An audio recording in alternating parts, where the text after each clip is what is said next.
We have more capability, more experience than they do. They fight dozens of fires a year. We fight hundreds of fires a year. TikTok, getting another day closer to August 1st. Welcome back to Moose and Loose. My name's David. Today we got Danielle Smith absolutely blasting the Liberals. Stephen Guilbeault. We got the leaked CBC audio coming out. We got a bunch of stuff. Let's jump into this. First up, we got this one from Shazzy Goalie. He says, they told you the Canadian housing market was stabilizing, but the truth, it's collapsing at the top and inflating at the bottom. I can verify from all the data I've looked at, that's what it looks like is happening. He says Ontario and BC dragged the national average down 18%. Meanwhile, cheap provinces are hitting record highs driven by desperate buyers fleeing Ontario's wreckage. 18% drop at the top and all the cheap places are going up. This is especially bad because first-time home buyers, it's just going to make it more and more expensive for them. There's going to be more competition for that. That floor is rising. As you see here, basically the floor is like $400,000 for bottom of the barrel prices for a home. Got this one from Ryan Gerritsen. So it looks like a bunch of people are complaining to Elections Canada about Battle River Crowfoot by-election and the 80 some odd fake candidates running in this by-election. You feel like you don't like this either, send in a complaint, let Elections Canada know. This nonsense has to end. The longest ballot committee, they're not targeting Mark Carney or the Liberals. It's constantly, time after time here, Pierre Poilievre. This is a directed attack. This is an attack on democracy. This crap needs to end. In other news, we got the Canadian Army getting stuck under a gas pay station. This near Williams Lake, BC. Meanwhile, in Vancouver, look at this disaster. This is supposedly one of the most beautiful cities in Canada. Yeah. It's looked like this for a long time. Vancouver is beautiful. I used to live there, obviously, 13, 15 years, something like that. But this area, not beautiful. Don't walk down here at night. I used to live 2 blocks from this madness. Check out this clip of Wab Kinew. He gets asked about when he's going to call by-election, and it just turns into this kind of aggressive, weird banter. You seem to be really on this really narrow thing, Bartley. Over 110 days here in Spruce Woods. How much longer are people going to have to be without a voice before something gets called? What's the rush? Well, it's people's voices that aren't being heard right now. Who's talking to you about that? I for sure the PCs are sending you news releases, but have you been hearing that from actual residents? Do you feel you don't have a voice? I mean, without a representative, yes. Well, I'm your premier. What would you like me to do? Call the by-election. Why? So I have my representative back. Oh, it seems like you're taking a very hard line opinion in terms of this news article you're going to be writing. Are you going to declare that? With the Apple, can you answer his question, please? What? What question? The question. Poilievre? You're doing the Poilievre Apple thing with him. What is that? Be nice. I'm being nice. I'm smiling. That's pretend.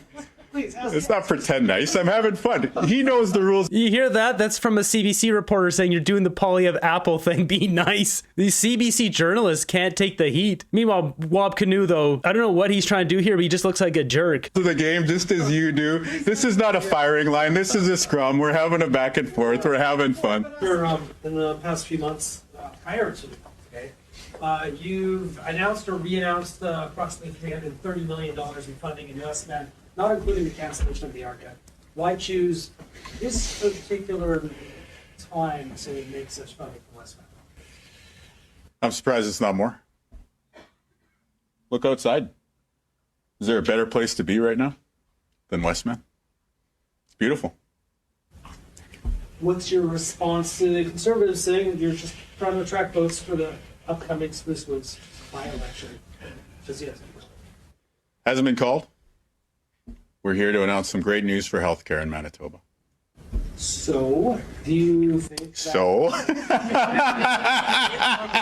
You're aware there's no spending limits before by-election's formally called. There's a blackout on any... You seem to be really on this really narrow thing, Bartley.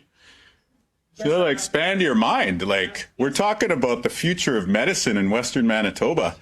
What are we going to do in terms of artificial... Alrighty, Wab Kinew. Is he on the stumbling juice? What's going on here? Or is this just true personality coming out? The sleaze is starting to ooze out. I mean, that's what that looked like. He looked very pompous and arrogant in this clip. He's supposed to be representing people. He's got a direct question asking why he hasn't called a by-election. That's pretty straightforward. What a horse's arse. Yeah. Clown. Total disaster. Next up, we got Danielle Smith absolutely blasting the Liberals. Stephen Guilbeault over what happened with Jasper. For the Premier, a report into the Jasper wildfire response says the province regularly requested information and tried to make decisions. The report also says that incident commanders spent more time managing inquiries instead of directing the response. Did the province make the situation worse in Jasper? We absolutely did not. I'm very disappointed that this report politicizes what actually should be a very successful example of unified command and support between municipal, provincial, and federal government. As you know, the Alberta government provided $181 million worth of support, disaster recovery program funding, evacuation payments. We supported the Red Cross. We gave tourism support. We reestablished the Jasper Food Bank. We gave property tax relief. We rebuilt a seniors complex, and we supported regional transit services. I think that it is important to understand that this was a federal fire. It took place in a federal park, and it was a Federal Parks Canada response. We stayed on standby awaiting their request for supply and support, which they gave to us, or which they ultimately did end up asking us to do. And we moved into a unified command only after the fire had reached Jasper and burnt down 1/3 of it. So I would have liked to have seen two things come out of this report. Number one, a recognition that the reason why we ended up with such tragic circumstances, in part, was because of inappropriate forest management practices that doesn't cut down deadwood trees. And also, I wish that they had realized that they needed to ask for a unified command faster, because we were not asked for support until after the town burned down. So whatever it is that they are trying to do to deflect blame, I'm not impressed with it. And I would ask for an apology from the city as a result. We want to work collaboratively with our municipal and federal partners, but pointing fingers at others when they should be looking at what they can do to improve their own response would have been a far better outcome as we approach the year anniversary. And this is just a clarification question of my question one. Did the province at any point during the wildfire response get feedback that it was getting in the way of the wildfire? Not at all. In fact, when we showed up with equipment, we showed up with tankers, we showed up with personnel. We had a firefighter die in the process of trying to manage the response. We had drones that were monitoring hotspots for weeks afterwards to be able to determine safe reentry. At no point did they say they did not want our response. And so this report comes as a shot out of the blue. It's unfair. It's untrue. And I would like them to withdraw it. And so my second question. Wow. This is a weird one because you have a town that's in the federal park, and there's not a lot of towns that are in federal parks, but this was the responsibility of Stephen Guilbeault, of Justin Trudeau, of the Liberals, and they failed. They failed Canadians. The town burnt down. That is their fault. I drove through there just a year before this happened. There was so much standing dead everywhere. I was shocked. I filmed a van life video on another channel, and I even said, this is a tinderbox waiting to go, and a year later, boom, there it goes. This is no surprise to anyone who had been through Jasper, that whole area, before this fire. The Liberals simply do not care. They're too busy sending our money over to Uganda and the Democratic Republic of Congo to take care of real problems here in Canada. Is, as I mentioned, the report lays out how the province was a hindrance. Your joint statement and your statements now make very clear that you do not agree with that. Obviously, both these things can't be true. With all that said, how will the province work to make things better next time around? Well, let me tell you what's happening right now. Right now, there is a fire on the Cold Lake Air Base. And we have an agreement with the federal government that we are the first responder to manage that fire. We have mutual aid agreements with First Nations as well, where the federal government has agreed that we are in a better position to be the first responder. What I would like to see is Parks Canada recognize that we have more capability, more experience than they do. They fight dozens of fires a year. We fight hundreds of fires a year. So what I would like is for Parks Canada to swallow its ego maybe a bit and work with us on a mutual aid agreement so that we can move to unified command faster. If you look at some of the wrecks that we've had in this province, a lot of them have started in federal parks because of their poor forest management, and because of uncontrolled burns that have gone out of control, and because they do not call us in fast enough. Waterton is an example. We had a problem with a fire coming out of the Banff Park area as well last year that we were able to contain. Jasper is an example. And we have several First Nations that have not recovered because of fire, because the federal government is not working with us on a response. On Fox Lake, We also have a problem in Sturgeon Cree Lake. We have a new a problem with Chip Lake that we hope to have a new response with the federal government. But pointing fingers, casting blame, that is not what the purpose of the exercise is. We all have to look at what we have done in the past and how we can improve. And I don't think that Parks Canada and the town of Jasper have done an adequate job of that. I hope they go back to the drawing board. Wow. You asked Danielle Smith about fire. She just rattles it off. There's no script there. But once again, the Liberals don't care. They don't care about anything but enriching themselves. They've proven that. Why would they send our money to eco-green farming, gender-sensitive, this, that, and the other, and not have proper water bombers in Canada? I mean, they're built in Alberta. The water bombers that get sold around the world are built in Alberta, yet we don't have enough of them. The operations of the federal park are absolutely ridiculous on many levels. They don't allow private citizens to fly drones in the park, yet they do allow some companies to operate helicopter tours in the parks. What's noisier, a drone or a helicopter? Helicopter's about 10 times louder than a drone. So is it just about profit? Of course it is. Rules for thee, but not for me. It's the same thing we see everywhere across Canada. Double standards, certain rules for some people, not for others. Like we see with Chris Barber and Tamara Lynch getting 7 years in jail for them protesting with the Freedom Convoy. Yet then we see all these goblins and goons and gangsters and bad guys ending people and not getting jail time. We have two guys who ended a father, dragged him under a car, and then they're getting released back to India instead of being put in jail for 35 years. There's a story in Vancouver just like 2 or 3 weeks ago of a woman being pew-pewed down, and they release a guy because they didn't have quite enough evidence. People get captured and released all the time, but when there's Canadians protesting, better stick them in jail. Our country's horribly broken right now. Next up, we got this leaked audio coming from the National Post, a clip between Travis, Draj, and CBC manager Audrey Lau discussing his tweet on April 19th, 2024 about Catherine Tate. CBC didn't like that tweet. Travis is not having it though. He doesn't care. In the budget on Tuesday, it was widely reported on by not only the CBC, but other broadcasters. There's nothing in the tweet that is insider information.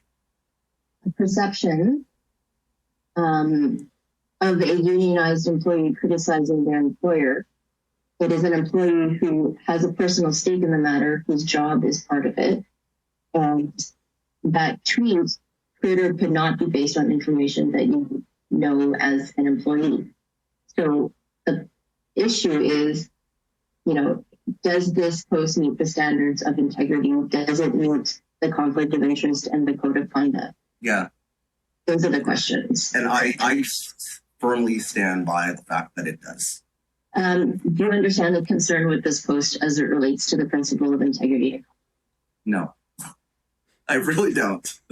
I don't. And again, Andre, I find it problematic that we are in a meeting where we are discussing something that is in the interests of the corporation. So I'm not seeing the separation right now between the journalism and the interest of the corporation. I see how it would be in the interest of the corporation for this tweet not to be out, but I don't see how journalistically it's not sound. That's the kind of disconnect that I'm having right now. Checkmate. Travis really sticking his neck out here and showing the CBC what journalism really is. Wow, good for him. What a great man with integrity. CBC has lost the plot. Is it time to defund this awful institution yet? Dangers of government-funded media. Isn't that the truth? And Carney is only giving them more. Next up, we've got an update on Trump's Alligator Alcatraz. This is his deportation camp that essentially traps people surrounded by alligators. Snakes are fast, but alligators are, but we're going to teach them how to run away from an alligator, okay, if they escape prison. U.S. President Donald Trump traveled to Florida Tuesday to inspect the site of a controversial new migrant detention center dubbed Alligator Alcatraz. Now, this remote facility is being reconfigured at a cost of $450 million U.S. to hold undocumented immigrants in the middle of the Everglades. The model going forward, Mr. President? It can be. I mean, you don't always have land so beautiful and so secure. We have a lot of bodyguards and a lot of cops that are in the form of alligators. You don't have to pay them so much. But I wouldn't want to run through the Everglades for long. It will keep people where they're supposed to be. This is a very important thing. We've got very red states that should be doing this just as much as Florida's doing. That will increase their numbers. And then what happens is you'll have a lot of people that will deport on their own because they don't want to end up in an Alligator, Alcatraz, or some of those other places. So I think this is a model, but we need other states to step up. Florida Everglades. That is true. It's a fear tactic. You know, I've mentioned this multiple times. We should be sending our criminals deep into the wilderness, into camps where they build trails and cabins and ultimately set up a little village, which then can be used for tourism, but do it so deep that they can't get out of there, essentially trapped. And this is the same thing. This is a little bit more barbaric than what I had in mind. You know, people building trails in the woods and building cabins is a nice, peaceful place. It's a place for people who are hooked on the street candy, who would then not have access to street candy and get themselves clean. But this case, it's being used for deportation. But that fear tactic, I bet a bunch of people will self-deport just so they don't end up in this place. It's to open America's newest migrant detention center. It's incredibly built, and you're seeing that yourself. That's why I said, let the press join us on our walk so they can see what's happening. It's known as Alligator Alcatraz, which is very appropriate because I looked outside and it's not a place I want to go hiking anytime soon. But very soon this facility will house some of the most menacing migrants, some of the most vicious people on the planet. We're surrounded by miles of treacherous swampland, and the only way out is really deportation. And a lot of these people are self-deporting back to their country where they came from. Wow, that's quite something. Good news is, if you're not doing anything illegal, you won't go there. This is like something out of South Park. Yeah, that really is true. Nice. In Canada, they're giving hotel rooms, all expenses, paid meals, and they're unsupervised. Canada needs this. Next up on BC Ferry, you got to check this out. There's a guy who gets out of his ferry. I don't know if he's on the stumbling juice. Seems quite likely. He gets out of his vehicle, starts arguing with the staff. They call the cops. They lift the gate so he can't leave. And when he gets out of his vehicle, he's pantless. He's got no pants. We don't know where his pants went. A lone vehicle drives back and forth on the ferry deck before a man not wearing pants gets out and comes at employees. But this is where the story ends. Since the beginning, he was extremely confrontational, and for some reason, he was yelling at the BC Ferry staff that you are fired. The driver boarded the Queen of Cumberland Tuesday night, traveling from Main Island to Sports Bay. During the crossing, his behavior began to escalate. They'd picked up a sledgehammer from the anchor compartment and used that to break the lock off the gate at the front of the vessel, and then had gotten back into their vehicle and were moving their vehicle around. And that's about where the video picks up. There is RCMP here. The crew called the RCMP, and with the ocean still between them, they stand face to face. We're going to put the apron down. But when the officers come aboard, he bolts, barricading himself in his vehicle. They ultimately removed the passenger from their vehicle and detained them. John Martel remains in custody and is facing several charges. The court has also ordered an assessment of his mental condition. They're going to have to break the window. But the BC Ferry and Marine Workers Union says this is just one of many incidents its members are forced to deal with on a regular basis. There has been an increase in negative interactions, both verbal and physical, for people traveling in it. And that makes it more difficult to come to work for a lot of folks. In a statement, BC Ferries says we're supporting the employees involved and taking a hard look at how we prepare for these situations. This comes after another incident on Saturday, where a passenger hit one crew member and bit another after refusing to leave the lower vehicle deck. People who work for BC Ferries aren't corrections officers. They aren't police officers. And it looks like at some points we're going to need more tools than we have currently. This video drives that point home. Guys! It took 3 officers to wrestle Martel out of his vehicle and off the vessel. Yeah, so what happened here is they didn't show it. I've seen the full video somewhere else, but basically the third cop goes around here, opens the door. I guess it was unlocked, and he got in there and pushed him out. As he pushed him, the other 2 pulled. The guy popped right out. Stuff have to deal with on a day-to-day basis. Kylie Stanton, Global News. This is so bizarre. Just put him in jail for 6 months. He'll sober right up. Oh, I think the man got it wrong. Self-driving cars allows hands-free driving, not pants-free. No wonder the car behaved as it did.